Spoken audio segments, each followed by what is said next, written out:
suis professeure à l'École de santé publique de l'Université de Montréal. Je suis aussi celle qui a créé en 2008 le blog Innovic. Et tout au cours de la dernière année, on a invité des experts pour célébrer avec vous notre anniversaire. On a demandé à ces experts de nous raconter ce qui avait transformé leur domaine d'expertise au cours des 10 dernières années. Pour nous raconter leur histoire, on leur a demandé d'utiliser 4 mots. Ils devaient d'abord nous expliquer pourquoi ils s'étaient dédiés à ce domaine, quel était l'état des choses il y a 10 ans, tout le chemin parcouru depuis et aussi qu'est-ce qui restait à faire pour l'avenir. Dans mon cas, je vais me permettre quelques mots de plus.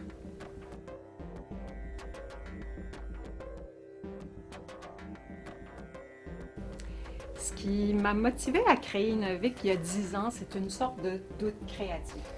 C'est-à-dire qu'il y a 10 ans, on savait que des innovations comme la génomique, la robotisation, l'imagerie allaient susciter des enjeux éthiques et sociaux importants.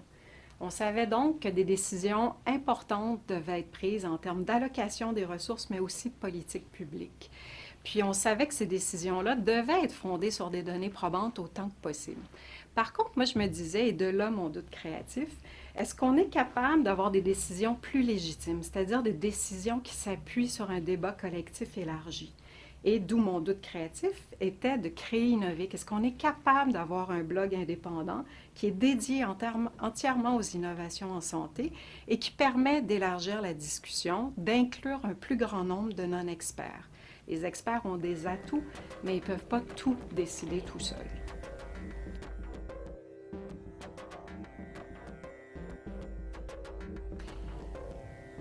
Pour réaliser Innovic, il a fallu un certain entêtement et aussi un entêtement certain. Dans la mesure où, à l'époque des blogs, ça ne courait pas les rues. Donc, pour obtenir un financement de démarrage auprès des Instituts de recherche en santé du Canada, il a d'abord fallu que j'explique à mes pairs ce qu'est un blog et comment ça pouvait rejoindre un grand public. Ensuite, on a réussi avec mon équipe à imaginer, structurer Innovic, lui donner une mission, une signature aussi. On a également intéressé des chercheurs un peu partout dans le monde à y contribuer. Puis évidemment, au fil des années, on a renouvelé sa structure et son contenu. Mais ce qui manquait il y a 10 ans et qui manque toujours, c'est du financement à plus long terme en mobilisation des connaissances, du financement aussi qui ose investir dans des initiatives qui sont entièrement dédiées au grand public. Donc des initiatives dont les effets seront rarement immédiats et peu tangibles. Donc, ce qu'il a fallu que je fasse en entêtement, c'est de démontrer graduellement comment la mobilisation des connaissances pouvait être intégrée à même mes activités de recherche. Autrement dit, il a fallu que je démontre à mes pairs que la mobilisation des connaissances, ce n'est pas uniquement un joli petit truc qu'on fait à la fin parce que c'est joli, un peu comme une cerise sur un sundae, mais c'est une chose qui peut faire partie intégrante de nos travaux.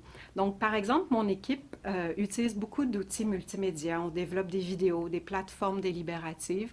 On a également des sites web sécurisés qui nous permettent d'échanger à double sens de l'information, des images, de l'information plus riche avec nos répondants.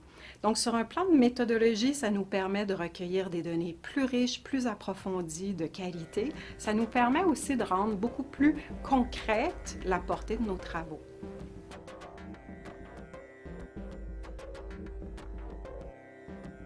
Je dirais qu'aujourd'hui, la mobilisation des connaissances, elle est beaucoup mieux reconnue par les organismes de financement de la recherche, notamment au niveau fédéral et provincial.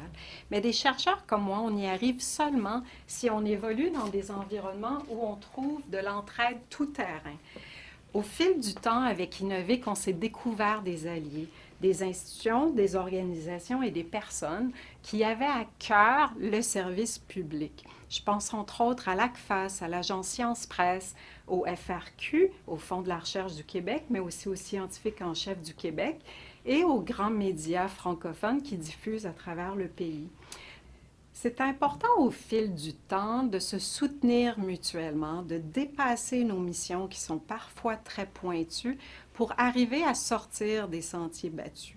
Donc, de l'entraide tout terrain, c'est apprendre à nous mettre ensemble collectivement au service des affaires publiques.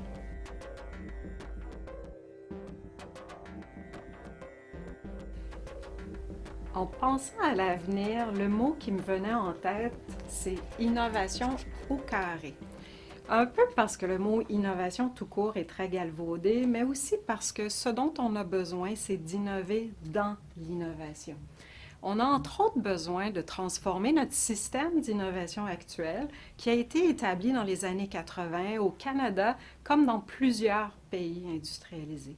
C'est un système d'innovation qui aujourd'hui est intimement marqué par ce qu'on appelle la financiarisation, c'est-à-dire quelque chose qui lie très étroitement le capital qui est nécessaire au développement de l'innovation avec les marchés financiers. Donc, on vient lier l'innovation à des logiques de croissance et des logiques de spéculation financière. Et ces logiques-là ont des distorsions qui affectent directement nos systèmes de santé. Par exemple, c'est un peu comme si on demandait à des entrepreneurs de rembourser trop rapidement une hypothèque qui leur coûte trop cher en multipliant le nombre de milliers de pieds carrés qu'ils ont à leur projet initial. Donc, ces distorsions-là affectent nos systèmes de santé de trois façons. C'est-à-dire, les innovateurs vont viser des très grands marchés, comme les États-Unis. Ils vont ensuite viser des créneaux où il existe déjà des mécanismes de commercialisation déjà bien établis. On pense à des spécialités comme la cardiologie, l'orthopédie. Donc, au bout de la ligne, on augmente le nombre de produits, mais pas nécessairement leur caractère innovant. Dans un troisième temps, ils vont également viser des gestes ou des actes médicaux pour lesquels les médecins peuvent être remboursés. Ce qui laisse en plan toute une partie de soins de santé et de services qui ne sont pas touchés par ce type d'innovation-là. Et ça laisse aussi sans outils plusieurs professionnels de la santé qui fréquentent les patients de près. Donc, ce système d'innovation-là a besoin d'être repensé, renouvelé, parce que c'est un système qui fragilise notre système de santé, qui menace sa pérennité et son équité. Donc, l'innovation au carré, ce que ça doit faire, c'est chercher des nouvelles façons de développer de l'entrepreneuriat, des nouvelles façons de financer les développements de l'innovation. Donc, ici, on peut penser à de la finance sociale. C'est de l'innovation aussi qui doit s'inspirer des principes de l'innovation responsable qui visent, entre autres, à aider les systèmes de soins à relever et à résoudre leurs défis plutôt qu'à en créer d'autres. Et c'est des sujets sur lesquels Innovic voudra vous informer dans les prochaines années. C'est donc à suivre.